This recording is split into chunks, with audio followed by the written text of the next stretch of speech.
Hey everybody, Rich from Billet Spin. Ask the Maker 4. So let's go through some of the questions that were posted from the Ask the Maker 3. And we have a do ceramic or tungsten carbide tips, talking about tops now, wear out and can they be replaced? So yes, over time they do wear out. We did extensive testing between ceramic and carbide lasts substantially longer than ceramic. Will they wear out? I mean, yes, you'll get a little bit of a flat spot over, a long time. And the type of spin base that you use, the type of things you spin it on, will definitely have an impact on life.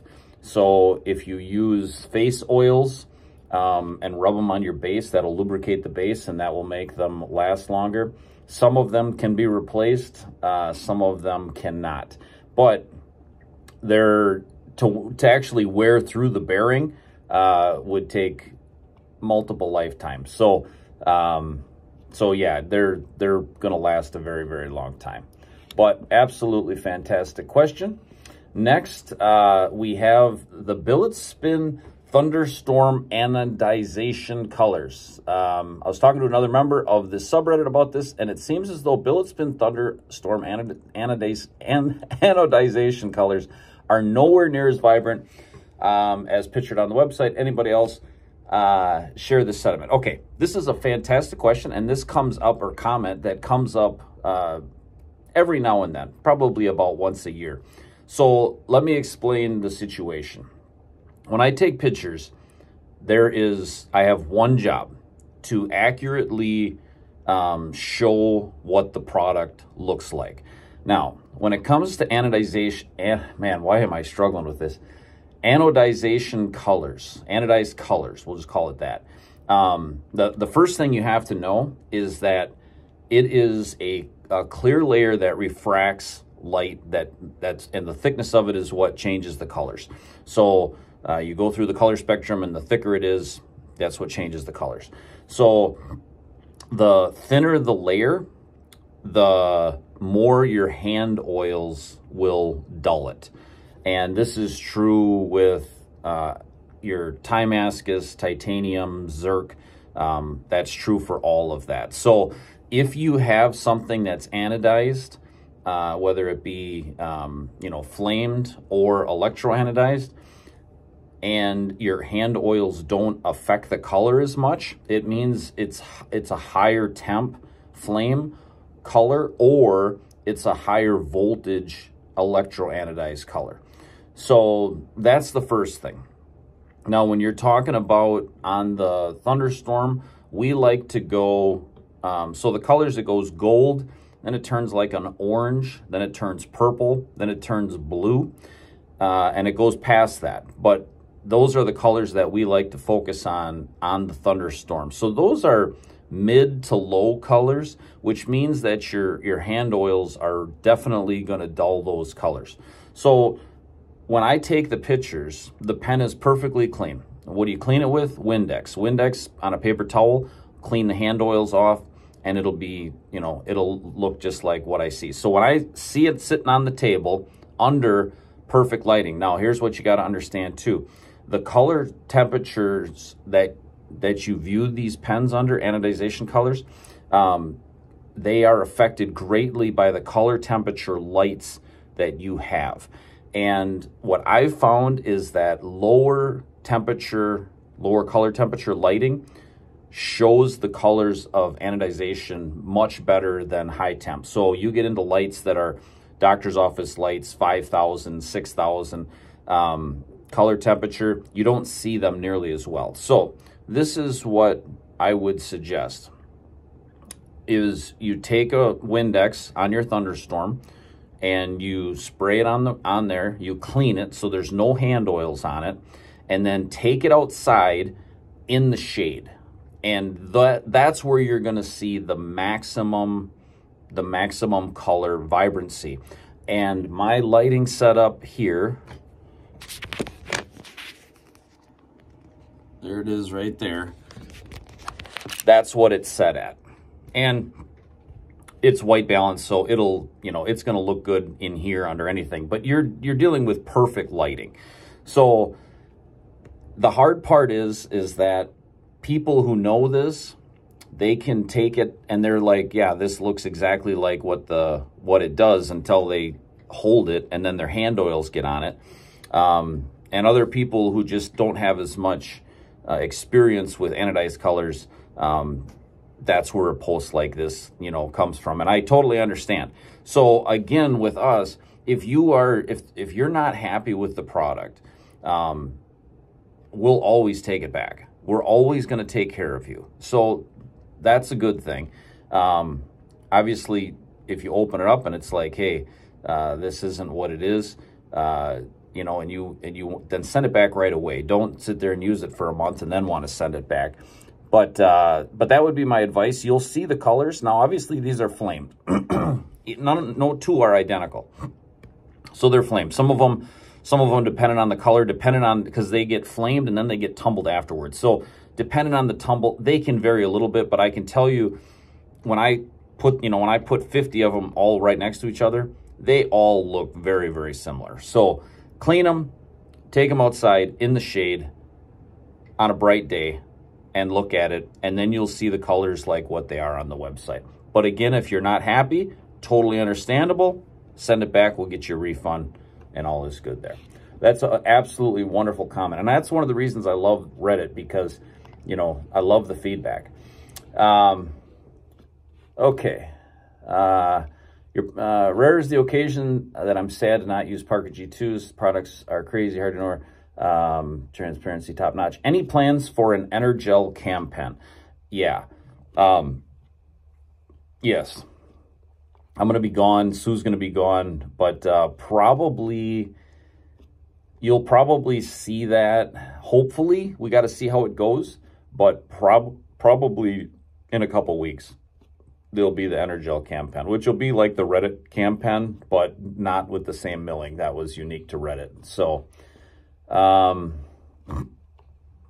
let's see. Thanks for the updates. Thanks for all you do. I was wondering, is it possible to order a custom sole ringed pen, but with the rings of the cam pen?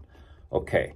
So they're talking about the grip of the cam pen versus the rings that are on the current sole pen, a ringed version, obviously. And the answer to that is no. The two models need to stand apart, and that's just overlapping too much. So no, I wouldn't do that. But what I will tell you, so like we have a guy on Reddit that wanted the standard ringed sole pen, but he wanted the old style, or the standard style nose cap and end cap and clip and pusher. Like we can do that. If it's stuff that's in stock and you just want to Frankenstein a couple models together, we can do that 100%. So you just email Sue at support@billetspin.com. Now she's heading out to Belize on Saturday. She's going to be gone for a couple weeks. So you won't hear anything back from her probably for a couple weeks, just so everybody knows that. But anything custom, you want a Timascus clip, you want to, whatever, any of that stuff, we can work that out. If it's stuff that we have in stock, we'll do whatever you want. So, okay, is there a slight taper on the sole pen between the small bump on the bottom of the clip and the top end of the body? Yeah, so what we do is underneath the clip, it's not straight. It is on like the Minimalist, but on the regular sole pens, it actually tapers down, and it gives you more thickness underneath the clip, because some people's jeans are thick, and we didn't want the clip to have to be raised up too much. So that's why it's there. It allows for a thicker material carry, which I thought was a nice touch. Yeah. So lastly, we just got my Zerk cam pen, which is my first Zerk pen, and I love it. I was wondering what machining the Zerk is like and what you think of it as a pen material. That's a fantastic question. I did talk about Zerk a little bit in the last video, but machining it it's not the best because it's soft and the chips don't break up. And so when we turn it, we get a big bird's nest of chips, and all the chips, they're extremely flammable. So Zerk, if you get it hot, if you turn the coolant off on the machine, the Zerk chips will start on fire and they'll burn so hot you can't even look at it with your eyes. It's such a white flame, and it burns so hot that it'll actually melt the machines. You can wreck the machines. And we had one really bad fire here that started because of Zerk chips. So it is terrifying. And then the way that we break up the chips is we have to do PEC turning, which takes way longer than just standard turning. That's just the price you pay, and that's the reason why Zerk is more expensive than other materials. So, but other than that, it's not terrible. Now, as for what I think of it as a material for a pen, the thing I really like about it is that the anodized layer is full flamed, full red. That means that the anodized layer is really thick on Zerk, and it's extremely durable. So titanium, we never really flame it red hot ever.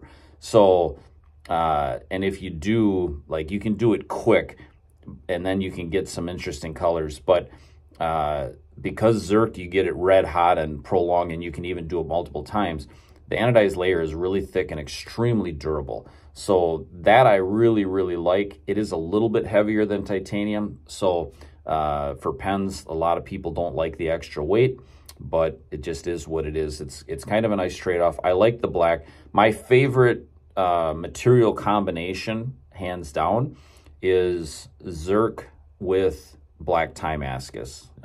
Black Timascus or Zerkuti is Nickel's variation of black Timascus, but the Zerk layer in the Timascus just really ties it all in together. And the other thing I really like about Zerk, and this is something you guys can keep in mind if you ever wanted to hit us up with, you know, like a custom order of something we have in stock, is that if you polish Zerk, gives it a totally different look. Polished Zerk, like mirror polished and then flamed, gives it a really, really different look. And it's not something that we do, but if you want to see it, if you go back and you Google black Timascus Sol Pen, you'll see there's been several variations where we did polished Zerk end caps and nose caps, and you'll be able to see the difference there. And it's kind of neat. I really like the polished. I like the satin finish too, but it's a really interesting material. It's really neat when you flame it. And you can do colors with Zerk like you do with titanium. They're a little bit different. The coloring is it goes through the same, but the colors aren't as vibrant. But there are colors that you can do, and you'll see that with some other makers. So anyways, that's all I got for today. Some really, really good questions. Keep them coming. If you want answers, if you have questions and you want answers, reply to this video, and I will do a Meet the Maker or Ask the Maker 5 where I address all of those questions. So that's what I got.